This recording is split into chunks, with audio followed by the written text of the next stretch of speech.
In the Colt Classic Major League Two, manager Lou Brown is quoted as saying, "Okay, we won a game yesterday. If we win today, it's called two in a row. And if we win tomorrow, it's called a winning streak. It has happened before." BYU, for the first time under Kevin Young, has a winning streak in Big 12 play. How did they pull it off against the Baylor Bears? We're digging into all that on today's show.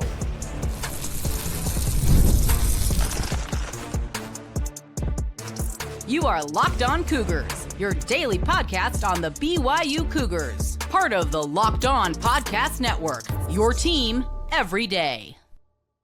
What's up, everybody? I'm Jake Hatch, your host here on Locked On Cougars, resident BYU insider. Thank you for making Locked On Cougars your first listen of the day. More importantly, thank you to all of you who are everydayers with us right here on your original daily podcast focused on the BYU Cougars. Today's show is brought to you by our friends over at FanDuel. Super Bowl 59 is here. There's no better place to make every play more exciting than with the FanDuel Sportsbook. It's new customer bet, just $5, and if you win, you get $200 in bonus bets, courtesy of FanDuel. Get started today or download the app at FanDuel.com. All right, today's show, we're talking BYU's big win over the Baylor Bears in basketball. We'll talk about stock in the NBA draft going up for both Jaeger Demon and Kenan Catchings in particular. And then we'll also talk a little BYU football to finish off this Basketball Central podcast with some thoughts on what BYU is doing on the recruiting trail right now, because sure looks like they have a type that they're going after currently.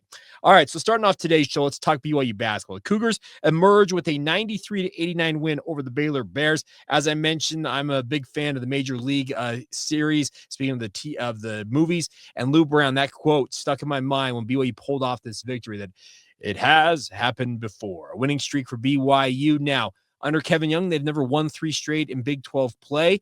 And I think Ron Weaver from ESPN 960 quoted in postgame, the BYU in the Big 12 era may not have ever had a 3-game win streak, period. That includes under Mark Pope a year ago. I probably should have done some research on that, but I'm going off what Ron was saying on that.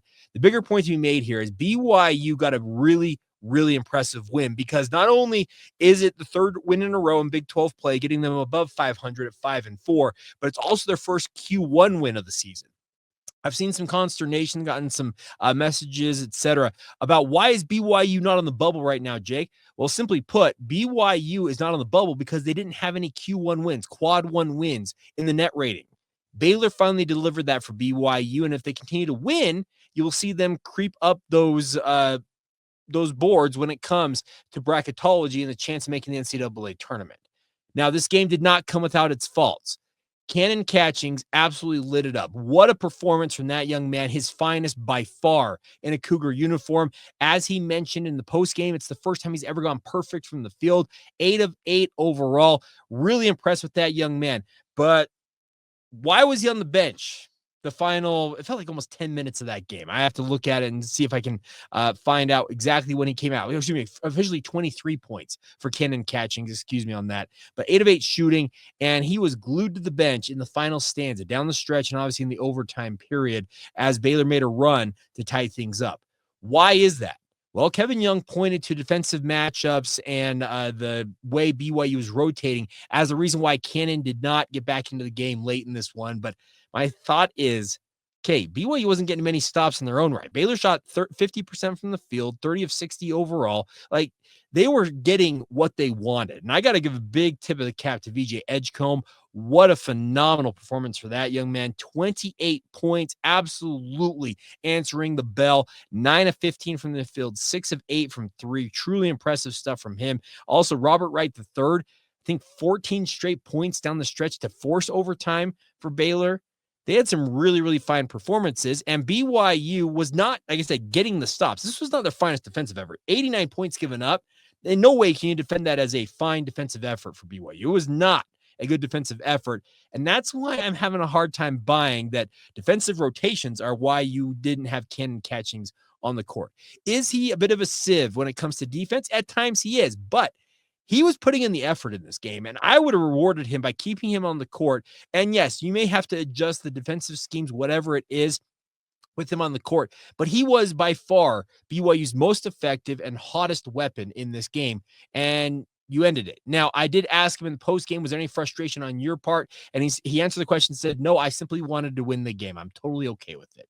I'll take him at his word on that, but I personally, if I was 8 of 8 from the field and just absolutely feeling it, I would want to be out there on the court. So that's the answer we got, but I don't completely buy it because, like I said, BYU wasn't putting on a defensive clinic in this game. It was two high-level offenses just duking it out in this game. And BYU wins it. You obviously take that W and run because that's a big, big win for BYU. And really, once again, a phenomenal offensive performance. 55% from the field for BYU. They were 8 of 21 from three, so not the best three-point percentage, 38%, but 21 of 26 from the charity stripe. You'll take 81% from the line. So really, really good performance for BYU and a big win, but I still, when you have a guy who is perfect from the field, and I know you're not, it's not malicious on Kevin Young's part. I don't think he was like, all right, kid, sit down. That's not the way that this was being done. It wasn't meant to hurt his ego or to say, hey, Rook, sit down. We're gonna ride with the vets here. I just feel like when you have a guy who is riding a heater like that, let him go out there. And if he finally misses a shot, then lift him from the game. The other thing is BYU in the final stanza of that game, I think it was the final minute 51 of this contest, did not score a point while Baylor mounted their charge to force overtime. Credit to BYU for resetting in the extra period, the final 5 minutes, scoring 15 points. They did everything they needed to do to win that game. But the bigger point you made is, could Cannon Catchings have offered some offense that could have put this game out of reach for Baylor in the final moments? That we will never know. I look at this as a big win for BYU, an important win, because I think it gives them a lot of confidence as they now head to UCF on Saturday, which is also a Q1 game. UCF, I watched the final stands of that game. They got some home cooking that screwed them in Fog Allen Fieldhouse against Kansas, but I think many teams outside of BYU have been to Fog Allen and have had struggled. Obviously, BYU had that epic win there a year ago, but you can guarantee UCF's going to be upset, and they'll have those palm fronds out, and they'll be sure to be waving them when BYU shows up on Saturday afternoon. But they take some momentum, speaking of the Cougars, into this one. They get 3 in a row. They can make it 4 in a row this weekend. And all of a sudden, BYU appears to be turning that proverbial corner and really coming into their own. I still want to see better effort on defense. Far too often, BYU is fighting underneath screens or going underneath screens and allowing guys like VJ Edgecombe and Robert Wright Jr. to shoot threes and high percentage threes at that. VJ Edgecombe had a couple of them that were just wide open. You can't have that. That's unacceptable. I'm sure Will Voigt is BYU's defensive coordinator and the guy who coordinates the way that they go about their defensive effort. He will be sure to be harping on these guys about what they're doing with regards to the defensive alignments, but you take the wins however you can get them here in Big 12 play. BYU should be feeling good about themselves, but they still know that there's plenty to improve upon. I look at this as a win that BYU needed to essentially say, hey, we proved ourselves. Because I talked about it last week on the podcast. BYU struggled in their wins against, well, not necessarily struggle, but they found wins against Colorado and Cincinnati, who are in the bottom tier of the Big 12 currently. Colorado is still winless in the Big 12. They lost to ASU last night. Cincinnati lost to Utah. So those are bottom tier Big 12 teams. And could have been a bit of fool's gold when it comes to BYU beating those two because you're supposed to beat those teams. This, speaking of Baylor, is a team that Baylor's not healthy. They played a 7-man rotation. We're lucky to get away with it. They had like 4 or 5 guys with four fouls. I know that Omir, their leading scorer, fouled out in this game in overtime. But you look at this, and Baylor's not 100% healthy, but a very scrappy squad that's kind of on the same tier as BYU. So I think this is a really, really important kind of prove it to yourself game for BYU, and they should take it and feel good about themselves and hope to make it 4 in a row when they take on UCF on Saturday. I'm looking forward to seeing how they continue to push this thing. If they can start to pick up some wins and start to show that they can win on the road, more importantly, with I think would be the best win on the road by far at UCF. This is the best win of the season, I think, against Baylor so far. But if you can win on the road against UCF, things should be looking very, very positive for BYU to really start climbing in the conversation with regards to their non-conference being weak versus what they've done in the Big 12. They'll put together a resume that could get them into the NCAA tournament if they can start stringing together wins. But now you take that momentum from the Cincinnati second half, a strong game here against Baylor overall over the full 40 minutes. And then can you parlay that into another strong performance on the road against the UCF Knights? We'll wait for Saturday and we'll find out.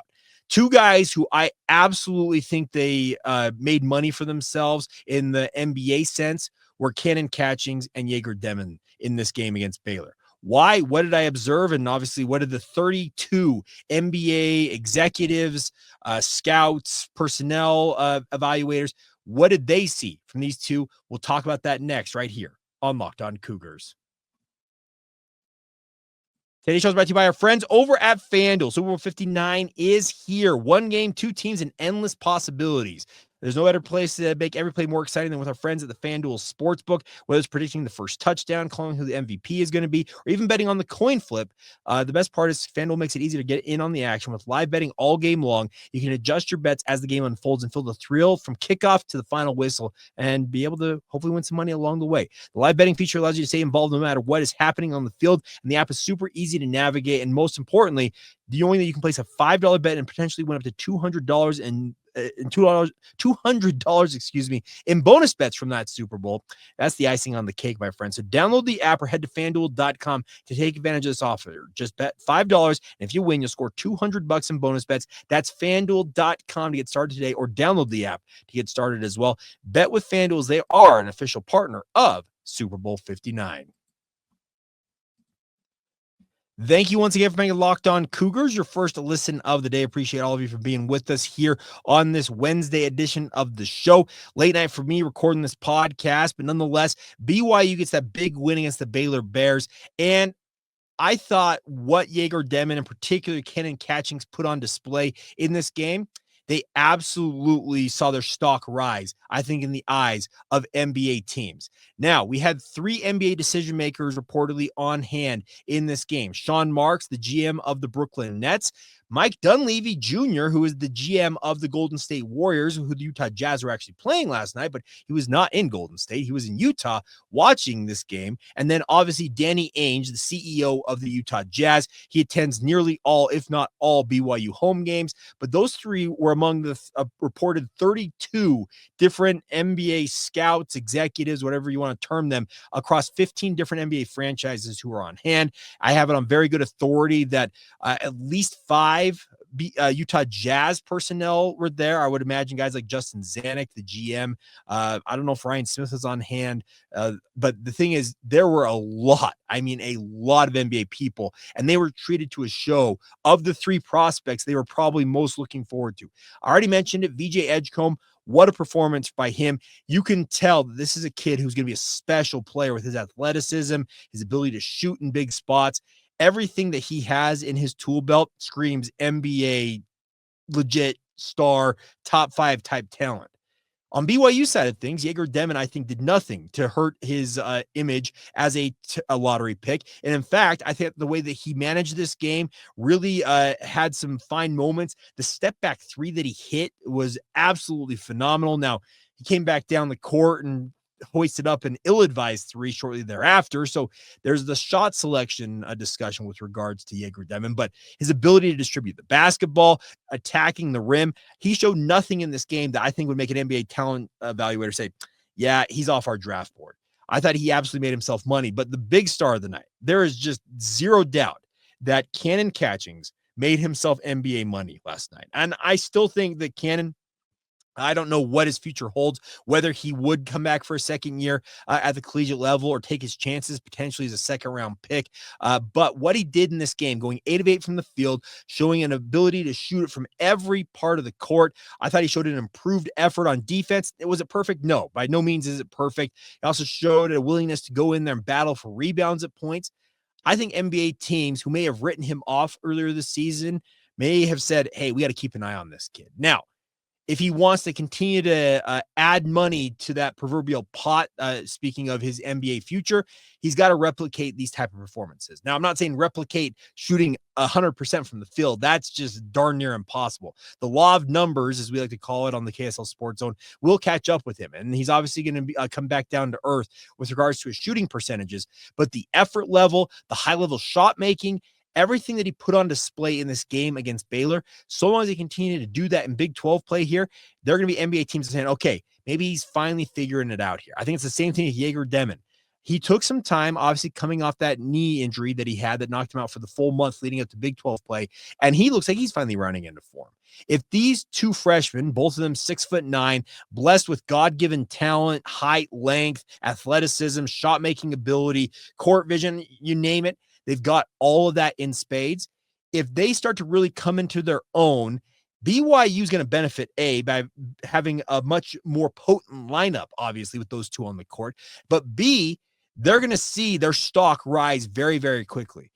A lot of us look at NBA draft boards. I do it often because I work for a radio station that we're flagship of the Utah Jazz, an NBA franchise. We're constantly monitoring what the Utah Jazz might be doing in the NBA draft, especially amidst the season like the Jazz are having currently right now, and saying, okay, what about this guy? How would he fit with the Jazz? What about this guy? The nice part is BYU is part of those conversations for the first time in quite some time. The last time BYU had a first-round pick, obviously, was Jimmer Fredette when he went to the Sacramento Kings. It's been a minute since BYU has had this much attention from NBA talent evaluators, whether they're scouts, GMs, in Danny Ainge's case, the CEO of an NBA franchise. They are getting droves and dozens upon dozens upon dozens of NBA personnel who are making Provo, Utah a stop as they go around the country evaluating talent. And it's because Jaeger Demon. But the nice part is Jaeger is going to draw people in, and guys like a Cannon Catchings, who may be on the periphery of the NBA draft right now, a fringe first round guy, maybe a second round guy in most people's eyes. When he has performances like this with 32 different NBA scouts, etc., in the Marriott Center, that can only help him raise his stock. And I think he absolutely made himself money. And also the byproduct of all of it is that the other guys on BYU's team, whether it's a guy like Richie Saunders, who shows just a penchant for big buckets, making big plays when the game matters, NBA teams will take note of that. I still think Richie, if he were to come out, probably ends up at best a second-round draft pick. But he is, like his two freshman teammates, making himself money with regards to what NBA teams, they may be watching to get a look at Jaeger Demon or a Cannon Catchings. But when number 15 starts going off, makes big plays, well, they're going to note that in their film evaluation, say, hey, keep an eye on this Richie Saunders kid. And that extends out across the entire roster for BYU basketball. But it's really, really cool to see Jaeger Demon and Cannon Catchings show up on one of the biggest stages, maybe the biggest stage to date for the BYU basketball program, and put on an absolutely epic performance. My hat goes off to both of those young men, because the lights were as bright as they get. And they're always, you get what I'm talking about. Like the lights are always bright when it comes to guys trying to make it at the professional level, and obviously make it to that level via the NBA draft. But when you have more than almost 3 dozen NBA scouts, the 3 different GMs, decision makers, they're watching and scrutinizing your play, because a lot of times when it comes to these evaluations, they're trying to knock you down. They're trying to essentially find a way to say, okay, is he really worth spending, let's say, a top 5 pick, a top 10 pick? They want to find a way to push you down their draft board so they can convince themselves that X, Y, or Z other player is the better option for their franchise.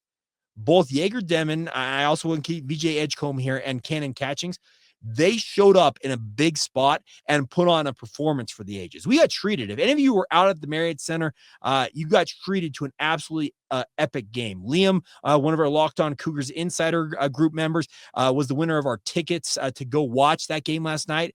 And all of us, the 17 whatever thousand plus people that were at the Marriott Center, got treated to an absolutely epic BYU basketball game. But more importantly, saw 3 faces of the next generation of NBA stars potentially show up under really, really big conditions and perform in a very admirable way. So really, really cool stuff to see both Jaeger Demon and Cannon Catchings go off in that circumstance. Demon, if you didn't catch it, was 15 points, 6 assists.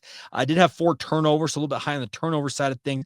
But you also look at what Cannon Catchings, 23 points once again, 8 of 8 overall from the field. They're just nothing about these performances for both of those young men would dissuade me if I were talking about an NBA franchise and making an evaluation.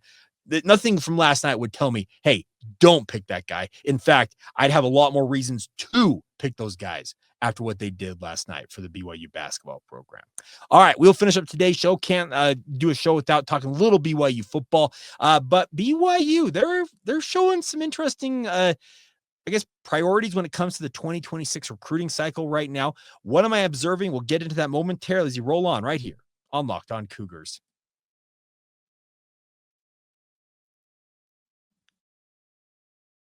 Thank you once again for making Locked On Cougars your first listen of the day. As I mentioned a little bit earlier, we have the Locked On Cougars Insider Group. If you'd like to have access to win free tickets to BYU football and basketball games, the only way to get them is to be a part of the Insider Group. Click the link in the show notes below, and you can join us today. Get inside intel I'm hearing on BYU sports, my thoughts on all things BYU, have one-on-one conversations via text message with myself.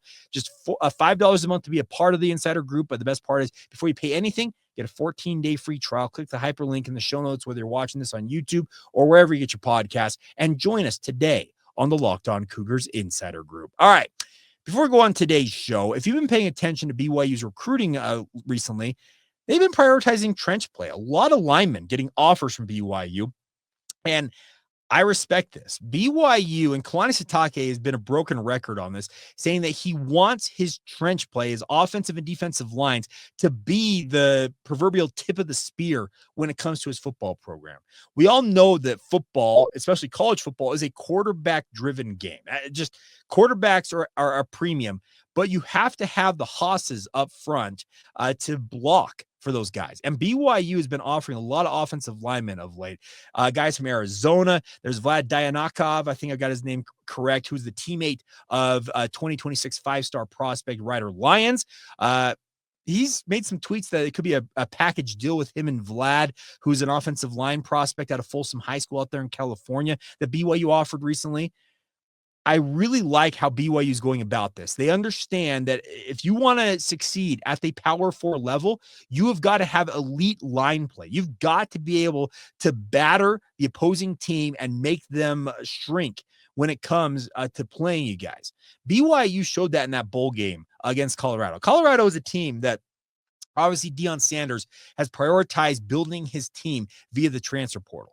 The one thing, the transfer portal can get you a lot of stuff. It can get you high-level talent at all the skill positions. But the one spot or spots that struggle to get elite talent out of the transfer portal is offensive and defensive linemen.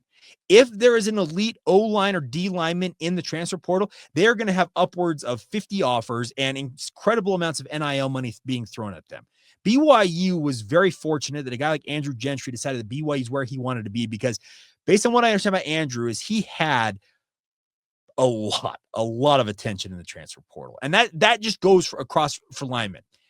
BYU showed that their line play against Colorado, like I said, that's built their team via the transfer portal. Line play is at a premium. Continuity, development, getting guys in the program, spending multiple years developing those linemen, building up their bodies, their ability to work as a cohesive unit, especially along the offensive front.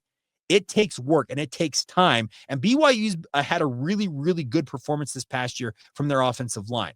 TJ Woods can take what BYU did on the O-line this past year, go out there and show any young man right now that's considering BYU that he's offered and say, hey, this is what I envision for you. This is why I need you to come to BYU. We want to continue to play at this level, if not elevate the level of BYU's offensive line play. And a byproduct of all of that, if BYU can get elite offensive line play, is that A, the running game's better, B, the quarterbacks are far more comfortable in the pocket and therefore are going to make better passes and are going to make bigger plays down the field. Everything works when an offensive line is doing its job. And conversely, on the defensive line, when they're wreaking havoc, shutting down the opposing run game, making life miserable for the opposing quarterback, everything works better for a defense. Linebackers are making big plays. Cornerbacks and safeties are picking off passes of ill-advised throws because a quarterback is under duress, seeing the proverbial ghosts out there and throwing it up, and they go and get it. BYU is doing a really, really fine job trying to capitalize on an 11-2 season, as they should. The 2026 recruiting cycle, with the amount of talent that are members of the Church of Jesus Christ of Latter-day Saints, talking about prospects out there. I already mentioned Ryder Lyons. You could go, there's just a list seemingly a mile long. It's kind of a rare thing to see this many guys with LDS ties that are high-level talents, and like we're talking elite talents, the Brock Harrises of the world, etc. But the bigger point to be made is BYU is trying to cast a wider net in their recruiting and go out and find guys across the country. They're getting into Arizona. They're getting into Texas. They're going to Atlanta and the Southeast. They are casting a wider and wider net, trying to find the best talent available and understand that BYU will still always be what BYU is. And that is a church-sponsored institution with a very stringent honor code, high-level academics. All that is going to always be the baseline for BYU. But I think with the Power 4 label attached to their name and the fact that they're coming off a very impressive 11-2 season, BYU's got a lot of juice and a lot of momentum on the recruiting trail right now.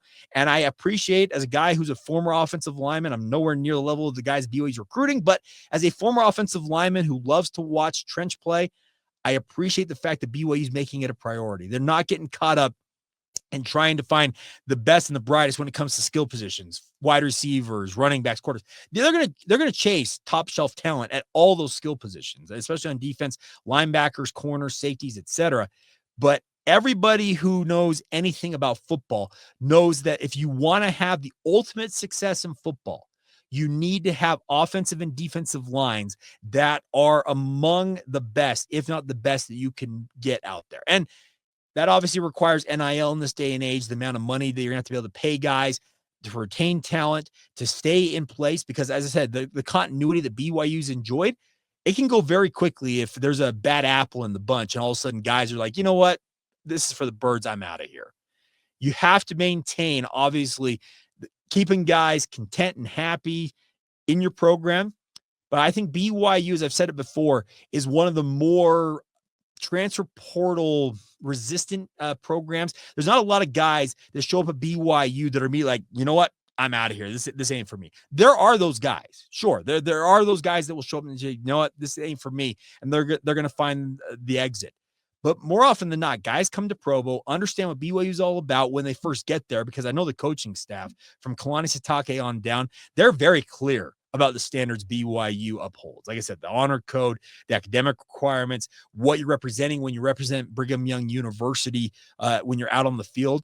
But the guys that come to BYU, I think they understand that they're playing for more than just their name on the back. They're playing for the name on the front, the jersey that they're wearing, what they represent.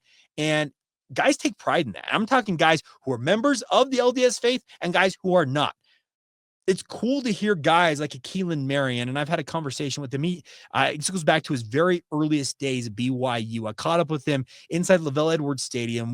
I did an interview with him. I could go back and find it. It's from like 2 or 3 years ago. And he said that I absolutely love it here. And he'd been on campus for weeks at most. And Keelan's become an All-American at BYU. He had no natural ties to Brigham Young University as a guy from Atlanta, Georgia, went to UConn, was wanted a new home for himself. Darius Lassiter's talked very highly about his time, Caleb Etienne.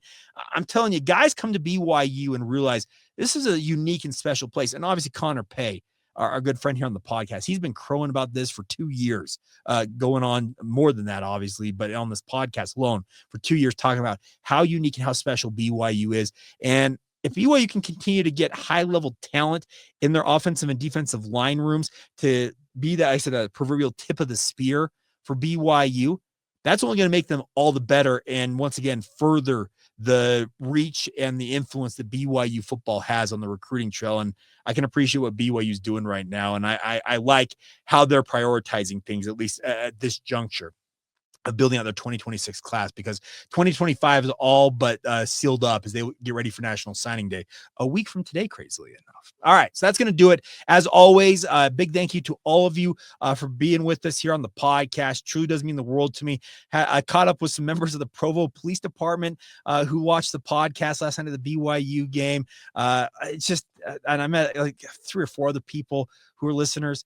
Y'all make my world go round when you mention you guys enjoy the podcast. That's what I do it for. It's a fun thing to do. It's a labor of love, and you guys make it all worth it. So thank you once again for your support of the podcast. Thank you for being everydayers with us here, and as always, come back tomorrow for another edition of the Locked On Cougars podcast.